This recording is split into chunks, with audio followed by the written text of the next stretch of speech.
Good morning, everybody, and welcome. We're going to keep things short today. This is going to move along because there are going to be some extra speakers this morning, so I'll move through this rather rapidly.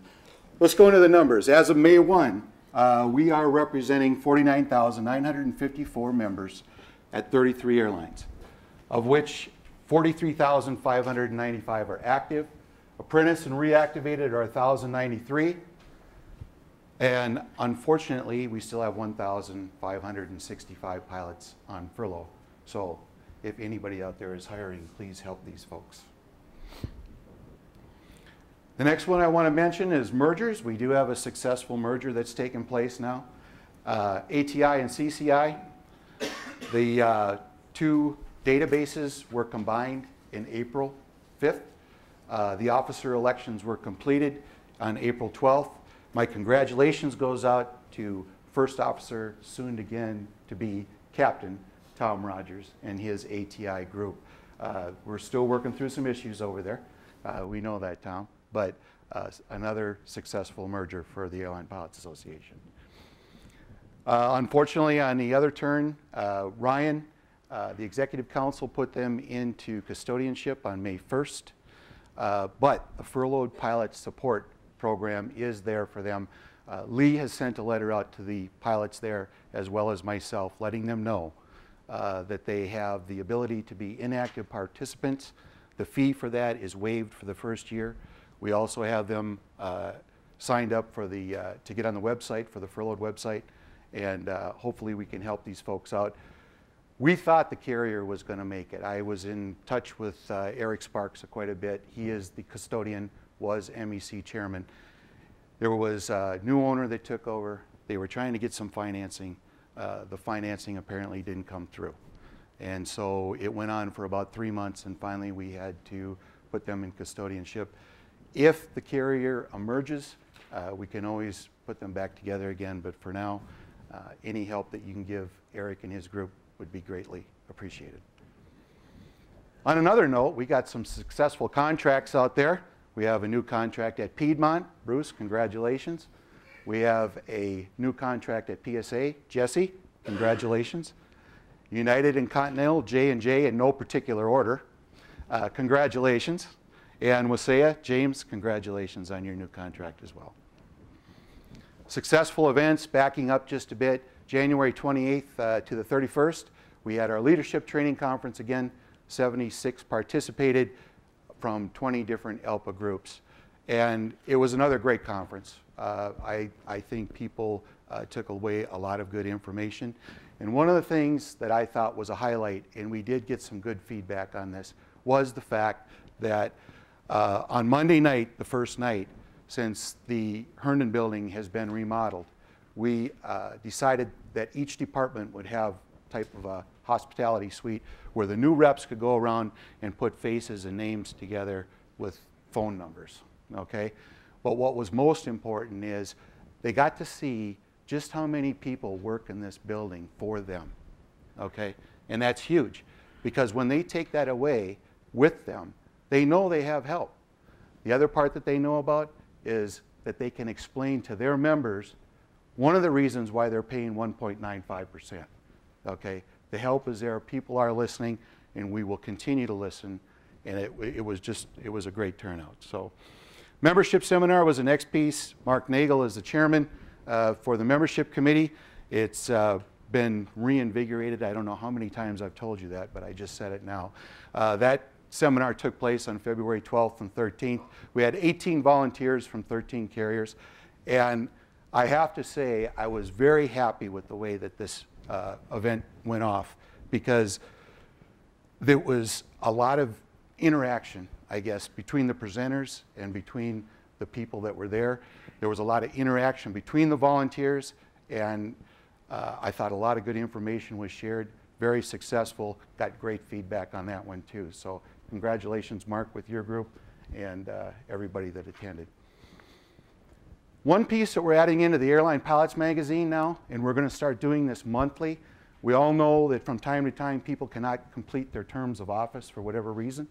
So since that takes place, and we have anywhere between 30 to 40 sometimes a year, that cannot complete their terms. We've decided that based on the article that I had in one of the previous airline pilot magazines about the local council rep being the most important person in that base at that council, those are the ones that the pilots trust the most. We want to make sure that they know that if there is a change in leadership, that they will see it in the magazine. So there'll be a column there each month of any changes of interim representatives that come about. New membership website. What we did with the membership committee is we decided that we were going to build a site. We had to kind of condense things, put things together, make it more available to our volunteers and elected officers that go out and start to do the new hire presentations, things of that nature. So what we did, we put the welcome aboard guide on there electronically. We also put the application on there so that they can print it out. It's down, you can download it. All the committee newsletters from all the carriers will be stored here. And of course, videos that our volunteers can use to take out of the library and then use to present to their new hire classes to let them know everything that ALPA offers to them. Switching gears to IT. A couple of things that are on here that I think that's really neat to the application is there will be a barcode on there now with your credentials. So if you go to a meeting, that barcode can be swiped and everything can be confirmed. All your credentials will be on there. The other piece that was thought about for quite some time, and actually I believe it originated at a carrier called Air Wisconsin, about a flight and duty time calculator. Okay, we all know that that the new regs are in place, and so I had an opportunity with the IT department to sit down and kind of go through some slides. I didn't actually see it operate, but we will talk a little bit more about it tomorrow morning at the Treasurer's seminar. But the it looks like it's really going to be a neat piece of work. And I think I'm looking at the person that maybe had a little bit to do with that. But you guys were the originators, Richard, and we're going to be able to offer that on the new application as well.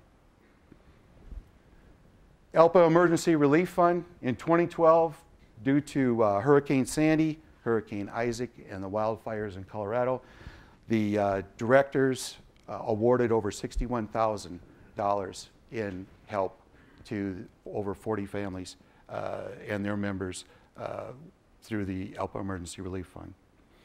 In 2013, the directors moved forward, started to create a strategic plan. A couple things that came out of that strategic plan was that we updated the website, made it easier to fill out the applications, and also I believe most of you probably received a letter from Ed Lowry, who is the lead director on the ARF, asking you to see if your membership committee chairman could also serve as ARF liaisons. So hopefully we can get some response out of that. And this year we have already awarded $4,500 in grants. So thank you for your support.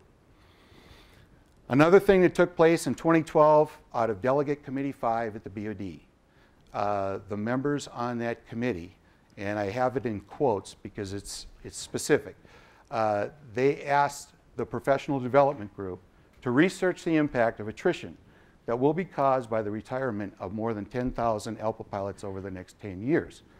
So the members on, from the PDG right now are Mark Nagel, Dave Retier from the Education Committee, and Bill Patterson, who is also on the membership committee. We have met 3 times. The last time that we met, there was a number of staff involved. We met here at the 2nd floor, and we've kind of tasked everybody to start to bring in data information on retirements, what new hires are looking like, you know, are going to be forecasting. We have the report from Boeing on what they view as a pilot shortage. We also have a report from the University of North Dakota, and so we're going to take a look at that as well. Once we gather up all this information, we'll meet again in August. We'll start to put things together, and at the October Executive Board meeting, I plan to report back with you with more information. On the Education Committee, I'm going to say that what we've been able to accomplish here, what Dave Retier has been able to accomplish with his committee, is we're kind of moving into the second phase, okay? And what I mean by that is we were out there actively and still are active with the University of North Dakota, both Embry-Riddles. We have ACE clubs there, and I know you're well aware of that. But what we wanted to do is, as these people graduated from school and they started to get hired at the carriers, we wanted to make sure that we could bridge that gap and continue to talk to them to let them know what the real world is and still what's going on the education end. Luckily, we've been able to do that. One of the first presidents of an ACE club at Embry-Riddle is now a PSA pilot. And so he has become the liaison back to his alma mater to be able to tell these people what it's like day in and day out to be an airline pilot and let them know what it is that we do all the time. Another piece with the Education Committee, on April 20th, I went up to Grand Forks, North Dakota. Yes, there was still snow on the ground, but not far from my home anyway. ALPA has started a scholarship there. We give $1,000 each year. This was the first year that we did that, so I felt that I wanted to be up there and be able to present that first check. It was a great time. The parents, the students, all enthusiastic. All told, there was a little over $280,000 in scholarships given away. Quite impressive. There was a couple of float plane ratings in there. Flight Safety gave a Cessna citation rating out. I mean, it was just a great venue. Interesting enough, Tyler Norton, who was the recipient of ALPA's scholarship, is double major, commercial aviation, and UAS. And believe it or not, one of the things that I found quite interesting is they called the names and these students came out and accepted their scholarships. It was maybe somewhat shocking, I should say, on how many of them are into UAS, okay? So for the Airline Pilots Association, it's something to think about because video games and these students seem to be hooking up quite well, and there was a lot of them in that program. Another event just last week, and there's some information coming out in the newsletter about this, but again, ALPA attended the NIFA SafeCon at OSU. There were 250 students that participated at that, and ALPA is always there to present awards to the students.